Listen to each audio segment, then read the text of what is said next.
ಬಹಿರಂಗ ಪ್ರಚಾರಕ್ಕೆ ತೆರೆ ಬಿದ್ದಿದೆ. ನಾಳೆ ಮೊದಲ ಹಂತದ ಮತದಾನ ಆರಂಭ ಆಗುತ್ತೆ. ಈ ಎಲೆಕ್ಷನ್ ನಲ್ಲಿ ಭರವಸೆಗಳ ಮಹಾಪೂರ್ವೆ ಹರಿದಿದೆ.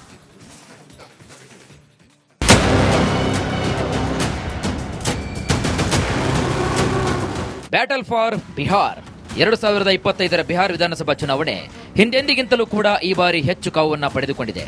20 ವರ್ಷ ಸಿಎಂ ಸಿಂಹಾಸನದಲ್ಲಿ ವಿರಾಜಮಾನರಾಗಿದ್ದಂತಹ ನಿತೀಶ್ ಕುಮಾರ್ಗೆ ಮಹಾಗಠಬಂಧನ್ ಸಿಎಂ ಅಭ್ಯರ್ಥಿ ತೇಜಸ್ವಿ ಯಾದವ್ ಸೆಡ್ಡು ಹೊಡೆದು ನಿಂತಿದ್ದಾರೆ. ನಾಳೆ ಮೊದಲ ಹಂತದ 121 ಕ್ಷೇತ್ರಗಳಿಗೆ ಮತದಾನ ನಡೆಯಲಿದೆ. ಫಸ್ಟ್ ಫೇಸ್ ವೋಟಿಂಗ್ಗೆ ಬಿಹಾರ್ ಸಜ್ಜು. 121 ಕ್ಷೇತ್ರಗಳಿಗೆ ನಾಳೆ ಮಹಾ ಮತದಾನ. ಇಂದೊಂದು ದಿನ ಕಳೆದರೆ ನಾಳೆಯೇ ಬಿಹಾರದ 121 ವಿಧಾನಸಭಾ ಕ್ಷೇತ್ರಗಳಿಗೆ ಮತದಾನ. ಬಿಹಾರದ 243 ಕ್ಷೇತ್ರಗಳ ಪೈಕಿ ನಾಳೆ 18 ಜಿಲ್ಲೆಗಳ 121 ಮತಕ್ಷೇತ್ರಗಳಿಗೆ ಮತದಾರರು ತಮ್ಮ ಹಕ್ಕನ್ನು ಚಲಾಯಿಸಲಿದ್ದು, ಇನ್ನುಳಿದ 122 ಅಸೆಂಬ್ಲಿ ಕ್ಷೇತ್ರಕ್ಕೆ ನವೆಂಬರ್ 11ರಂದು ವೋಟಿಂಗ್ ನಡೆಯಲಿದೆ. ನವೆಂಬರ್ 14ರಂದು ಫಲಿತಾಂಶ ಹೊರಬೀಳಲಿದೆ. 2020ರ ವಿಧಾನಸಭಾ ಚುನಾವಣೆಯಲ್ಲಿ ಬಿಜೆಪಿ ಜೆಡಿಯು ಮೈತ್ರಿಯ ಎನ್ಡಿಎ 125 ಸ್ಥಾನಗಳನ್ನು ಗಳಿಸಿ ಅಧಿಕಾರವನ್ನು ಹಿಡಿದಿದ್ರೆ, ಆರ್ಜೆಡಿ ಕಾಂಗ್ರೆಸ್ ದೋಸ್ತಿ 110 ಸ್ಥಾನಗಳನ್ನು ಗಳಿಸಿ ವಿರೋಧ ಪಕ್ಷದಲ್ಲಿ ಕೂರುವಂತಾಗಿತ್ತು. 9ನೇ ಬಾರಿಗೆ ಸಿಎಂ ಆಗಿ ಪ್ರಮಾಣ ವಚನ ಸ್ವೀಕರಿಸಿದ ನಿತೀಶ್ ಸಿಎಂ ಆದ್ರೆ ತೇಜಸ್ವಿ ಯಾದವ್ ವಿಪಕ್ಷ ನಾಯಕರಾದರು. ಈ ಬಾರಿ ಕೂಡ ನಿತೀಶ್ ಮತ್ತು ತೇಜಸ್ವಿ ನಡುವೆ ಸಿಎಂ ಸ್ಥಾನಕ್ಕಾಗಿ ಸಮರ ನಡೀತಾ ಇದೆ. ಬಿಹಾರದ ಮೊದಲ ಹಂತದ ಚುನಾವಣೆಯಲ್ಲಿ ಘಟಾನುಘಟಿ ನಾಯಕರು ಅದೃಷ್ಟ ಪರೀಕ್ಷೆಗೆ ಇಳಿದಿದ್ದು, 121 ಕ್ಷೇತ್ರಗಳಿಂದ ಬರೋಬ್ಬರಿ 1314 ಅಭ್ಯರ್ಥಿಗಳು ಉಮೇದುವಾರಿಕೆ ಸಲ್ಲಿಸಿದ್ದಾರೆ. ಅಖಾಡದಲ್ಲಿ ಘಟಾನುಘಟಿಗಳು. ಬಿಜೆಪಿಯ ಉಪಮುಖ್ಯಮಂತ್ರಿ ಸಾಮ್ರಾಟ್ ಚೌಧರಿಯ ತಾರಾಪುರದಿಂದ ಮೊದಲ ಬಾರಿಗೆ ಚುನಾವಣೆಗೆ ಸ್ಪರ್ಧೆ ಮಾಡಿದರೆ, ರಾಘೋಪುರ್ನಿಂದ ಮಹಾಗಠಬಂಧನ್ನ ಮುಖ್ಯಮಂತ್ರಿ ಅಭ್ಯರ್ಥಿ ತೇಜಸ್ವಿ ಯಾದವ್ 3ನೇ ಬಾರಿಗೆ ಕಣಕ್ಕಿಳಿದಿದ್ದಾರೆ. ತಂದೆಯಿಂದ ಕೋಪಗೊಂಡ ಆರ್ಜೆಡಿಯಿಂದ ಹೊರಬಂದ ತೇಜ್ ಪ್ರತಾಪ್ ಯಾದವ್ ಮೌ ಕ್ಷೇತ್ರದಿಂದ ಸ್ಪರ್ಧಿಸಿದರೆ, ಬಿಹಾರ್ ಜಾನಪದ ಗಾಯಕಿ ಮಿಥಿಲಿ ಠಾಕೂರ್ ಅಲಿನಗರ್ನಿಂದ ಬಿಜೆಪಿ ಅಭ್ಯರ್ಥಿಯಾಗಿದ್ದಾರೆ. ಉಳಿದಂತೆ ಅರ್ರಾಹ ಕ್ಷೇತ್ರದಿಂದ ಬಿಜೆಪಿಯ ಸಂಜಯ್ ಸಿಂಗ್ ಟಿಗೇರ್ ಅದೃಷ್ಟ ಪರೀಕ್ಷೆಗೆ ಇಳಿದಿದ್ರೆ, ಕಾಂಗ್ರೆಸ್ನ ಶಶಾಂಕ್ ಶೇಖರ್ ಪಾಟ್ನಾ ಸಾಹಿಬ್ ಕ್ಷೇತ್ರದಿಂದ ಸ್ಪರ್ಧಿಸಿದ್ದಾರೆ. ವೋಟ್ ಅಧಿಕಾರ ಅಭಿಯಾನದ ಮೂಲಕ ಬಿಹಾರದಲ್ಲಿ ಹೊಸ ರಾಜಕೀಯ ರಣತಂತ್ರ ಹೂಡಿದಂತಹ ರಾಹುಲ್ ಗಾಂಧಿ ಮತ್ತು ತೇಜಸ್ವಿ ಯಾದವ್ ಜೋಡಿ ಈ ಬಾರಿ ಅಧಿಕಾರ ಹಿಡಿಯುವ ವಿಶ್ವಾಸದಲ್ಲಿದ್ದಾರೆ. 2 ಮೈತ್ರಿಕೂಟಗಳು ಸಹ ಮತದಾರರಿಗೆ ಭಾರಿ ಭರವಸೆಯನ್ನು ಕೂಡ ನೀಡಿದ್ದಾರೆ.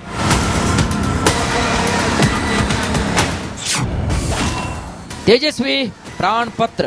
ಬಿಹಾರ ಚುನಾವಣೆ ಗೆಲ್ಲಲು ಮಹಾಗಠಬಂಧನ್ ಗ್ಯಾರಂಟಿಗಳ ಮೊರೆ ಹೋಗಿದ್ದು, ಪ್ರತಿ ಕುಟುಂಬಕ್ಕೆ ಸರ್ಕಾರಿ ಉದ್ಯೋಗ, ಜೀವಿಕಾ ದೀದಿಗೆ ಮಾಸಿಕ 30,000 ಸಹಾಯ ನಿಧಿ, ಸರ್ಕಾರಿ ನೌಕರರಿಗೆ ಹಳೆ ಪಿಂಚಣಿ ಯೋಜನೆಯ ಮರುಜಾರಿ, ಪ್ರತಿ ವ್ಯಕ್ತಿಗೆ ಉಚಿತ 25 ಲಕ್ಷ ರೂಪಾಯಿವರೆಗೂ ಆರೋಗ್ಯ ವಿಮೆ, ಪ್ರತಿ ಕುಟುಂಬಕ್ಕೆ ಮಾಸಿಕ 200 ಯೂನಿಟ್ ಉಚಿತ ವಿದ್ಯುತ್, ಮಹಿಳೆಯರಿಗೆ ಮಾಸಿಕ 2,500 ರೂಪಾಯಿ ಹಣ ಮತ್ತು ಪಂಚಾಯಿತಿ ಪ್ರತಿನಿಧಿಗಳಿಗೂ ಕೂಡ ಪಿಂಚಣಿ ಯೋಜನೆ ಜಾರಿಗೆ ತರುವುದಾಗಿ ಹೇಳಿದೆ.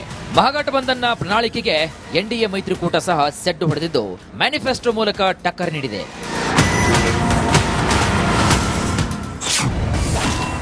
ಎನ್ಡಿಎ ಸಂಕಲ್ಪ ಪತ್ರ.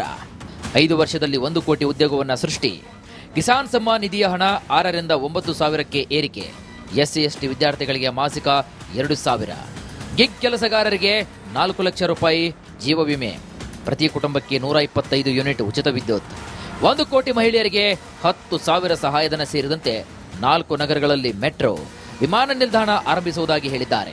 243 ವಿಧಾನಸಭಾ ಕ್ಷೇತ್ರಗಳುಳ್ಳ ಬಿಹಾರದಲ್ಲಿ ಅಧಿಕಾರ ಹಿಡಿಯಲು ಬಹುಮತಕ್ಕೆ 122 ಕ್ಷೇತ್ರಗಳನ್ನು ಗೆಲ್ಲುವ ಅವಶ್ಯಕತೆ ಇದ್ದೇ ಇದೆ.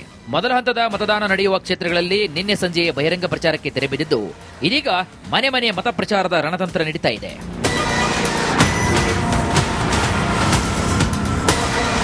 News desk republic. ಬಹಿರಂಗ ಪ್ರಚಾರಕ್ಕೆ ತೆರೆ ಬಿದ್ದಿದೆ. ನಾಳೆ ಮೊದಲ ಹಂತದ ಮತದಾನ ಆರಂಭ ಆಗುತ್ತೆ. ಈ ಎಲೆಕ್ಷನ್ ನಲ್ಲಿ ಭರವಸೆಗಳ ಮಹಾಪೂರ್ವೆ ಹರಿದಿದೆ.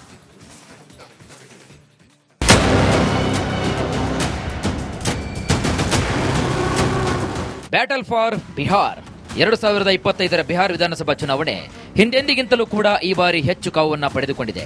20 ವರ್ಷ ಸಿಎಂ ಸಿಂಹಾಸನದಲ್ಲಿ ವಿರಾಜಮಾನರಾಗಿದ್ದಂತಹ ನಿತೀಶ್ ಕುಮಾರ್ಗೆ ಮಹಾಗಠಬಂಧನ್ ಸಿಎಂ ಅಭ್ಯರ್ಥಿ ತೇಜಸ್ವಿ ಯಾದವ್ ಸೆಡ್ಡು ಹೊಡೆದು ನಿಂತಿದ್ದಾರೆ. ನಾಳೆ ಮೊದಲ ಹಂತದ 121 ಕ್ಷೇತ್ರಗಳಿಗೆ ಮತದಾನ ನಡೆಯಲಿದೆ. ಫಸ್ಟ್ ಫೇಸ್ ವೋಟಿಂಗ್ಗೆ ಬಿಹಾರ್ ಸಜ್ಜು. 121 ಕ್ಷೇತ್ರಗಳಿಗೆ ನಾಳೆ ಮಹಾ ಮತದಾನ.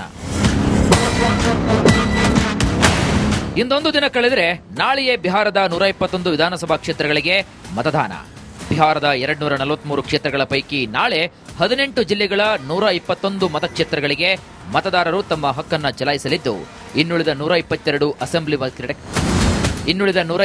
ಅಸೆಂಬ್ಲಿ ಕ್ಷೇತ್ರಕ್ಕೆ ನವೆಂಬರ್ 11ರಂದು ವೋಟಿಂಗ್ ನಡೆಯಲಿದೆ. ನವೆಂಬರ್ 14ರಂದು ಫಲಿತಾಂಶ ಹೊರಬೀಳಲಿದೆ. 2020 ವಿಧಾನಸಭಾ ಚುನಾವಣೆಯಲ್ಲಿ ಬಿಜೆಪಿ ಜೆಡಿಯು ಮೈತ್ರಿಯ ಎನ್ಡಿಎ 125 ಸ್ಥಾನಗಳನ್ನು ಗಳಿಸಿ ಅಧಿಕಾರವನ್ನು ಹಿಡಿದಿದ್ರೆ, ಆರ್ಜೆಡಿ ಕಾಂಗ್ರೆಸ್ ದೋಸ್ತಿ 110 ಸ್ಥಾನಗಳನ್ನು ಗಳಿಸಿ ವಿರೋಧ ಪಕ್ಷದಲ್ಲಿ ಕೂರುವಂತಾಗಿತ್ತು. 9ನೇ ಬಾರಿಗೆ ಸಿಎಂ ಆಗಿ ಪ್ರಮಾಣ ವಚನ ಸ್ವೀಕರಿಸಿದ ನಿತೀಶ್ ಸಿಎಂ ಆದ್ರೆ ತೇಜಸ್ವಿ ಯಾದವ್ ವಿಪಕ್ಷ ನಾಯಕರಾದರು. ಈ ಬಾರಿಯೂ ಕೂಡ ನಿತೀಶ್ ಮತ್ತು ತೇಜಸ್ವಿ ನಡುವೆ ಸಿಎಂ ಸ್ಥಾನಕ್ಕಾಗಿ ಸಮರ ನಡೀತಾ ಇದೆ.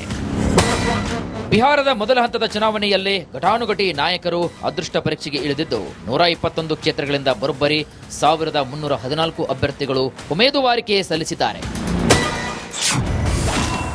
ಅಖಾಡದಲ್ಲಿ ಘಟಾನುಘಟಿಗಳು. ಬಿಜೆಪಿಯ ಉಪಮುಖ್ಯಮಂತ್ರಿ ಸಾಮ್ರಾಟ್ ಚೌಧರಿಯ ತಾರಾಪುರದಿಂದ ಮೊದಲ ಬಾರಿಗೆ ಚುನಾವಣೆಗೆ ಸ್ಪರ್ಧೆ ಮಾಡಿದರೆ, ರಾಘೋಪುರ್ನಿಂದ ಮಹಾಗಠಬಂಧನ್ನ ಮುಖ್ಯಮಂತ್ರಿ ಅಭ್ಯರ್ಥಿ ತೇಜಸ್ವಿ ಯಾದವ್ 3ನೇ ಬಾರಿಗೆ ಕಣಕ್ಕಿಳಿದಿದ್ದಾರೆ. ತಂದೆಯಿಂದ ಕೋಪಗೊಂಡ ಆರ್ಜೆಡಿಯಿಂದ ಹೊರಬಂದ ತೇಜ್ ಪ್ರತಾಪ್ ಯಾದವ್ ಮೌ ಕ್ಷೇತ್ರದಿಂದ ಸ್ಪರ್ಧಿಸಿದರೆ, ಬಿಹಾರ ಜಾನಪದ ಗಾಯಕಿ ಮಿಥಿಲಿ ಠಾಕೂರ್ ಅಲಿನಗರ್ನಿಂದ ಬಿಜೆಪಿ ಅಭ್ಯರ್ಥಿಯಾಗಿದ್ದಾರೆ. ಉಳಿದಂತೆ ಅರ್ರಾಹ ಕ್ಷೇತ್ರದಿಂದ ಬಿಜೆಪಿಯ ಸಂಜಯ್ ಸಿಂಗ್ ಟಿಗೇರ್ ಅದೃಷ್ಟ ಪರೀಕ್ಷೆಗೆ ಇಳಿದಿದ್ರೆ, ಕಾಂಗ್ರೆಸ್ನ ಶಶಾಂಕ್ ಶೇಖರ್ ಪಾಟ್ನಾ ಸಾಹಿಬ್ ಕ್ಷೇತ್ರದಿಂದ ಸ್ಪರ್ಧಿಸಿದ್ದಾರೆ.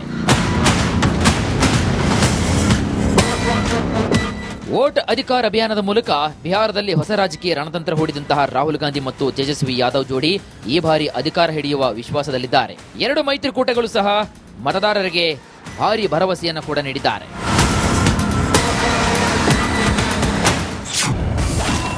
ತೇಜಸ್ವಿ ಪ್ರಾಣ್ ಪತ್ರ. ಬಿಹಾರ ಚುನಾವಣೆ ಗೆಲ್ಲಲು ಮಹಾಗಠಬಂಧನ್ ಗ್ಯಾರಂಟಿಗಳ ಮೊರೆ ಹೋಗಿದ್ದು, ಪ್ರತಿ ಕುಟುಂಬಕ್ಕೆ ಸರ್ಕಾರಿ ಉದ್ಯೋಗ, ಜೀವಿಕಾ ದೀದಿಗೆ ಮಾಸಿಕ 30,000 ಸಹಾಯ ನಿಧಿ, ಸರ್ಕಾರಿ ನೌಕರರಿಗೆ ಹಳೆ ಪಿಂಚಣಿ ಯೋಜನೆಯ ಮರುಜಾರಿ, ಪ್ರತಿ ವ್ಯಕ್ತಿಗೆ ಉಚಿತ 25 ಲಕ್ಷ ರೂಪಾಯಿವರೆಗೂ ಆರೋಗ್ಯ ವಿಮೆ, ಪ್ರತಿ ಕುಟುಂಬಕ್ಕೆ ಮಾಸಿಕ 200 ಯೂನಿಟ್ ಉಚಿತ ವಿದ್ಯುತ್, ಮಹಿಳೆಯರಿಗೆ ಮಾಸಿಕ 2,500 ರೂಪಾಯಿ ಹಣ ಮತ್ತು ಪಂಚಾಯಿತಿ ಪ್ರತಿನಿಧಿಗಳಿಗೂ ಕೂಡ ಪಿಂಚಣಿ ಯೋಜನೆ ಜಾರಿಗೆ ತರುವುದಾಗಿ ಹೇಳಿದೆ. ಮಹಾಗಠಬಂಧನ್ನ ಪ್ರಣಾಳಿಕೆಗೆ ಎನ್ಡಿಎ ಮೈತ್ರಿಕೂಟ ಸಹ ಸೆಡ್ಡು ಹೊಡೆದಿದ್ದು, ಮ್ಯಾನಿಫೆಸ್ಟೋ ಮೂಲಕ ಟಕ್ಕರ್ ನೀಡಿದೆ.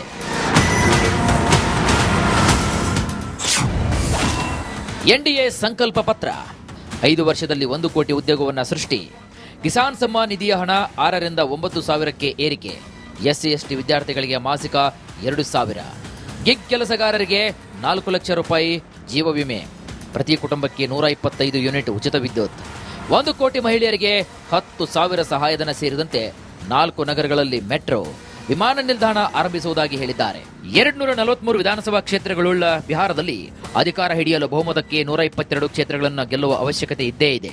ಮೊದಲ ಹಂತದ ಮತದಾನ ನಡೆಯುವ ಕ್ಷೇತ್ರಗಳಲ್ಲಿ ನಿನ್ನೆ ಸಂಜೆಯೇ ಬಹಿರಂಗ ಪ್ರಚಾರಕ್ಕೆ ತೆರೆ ಬಿದ್ದಿದ್ದು, ಇದೀಗ ಮನೆ ಮನೆ ಮತ ಪ್ರಚಾರದ ರಣತಂತ್ರ ನಡೀತಾ ಇದೆ.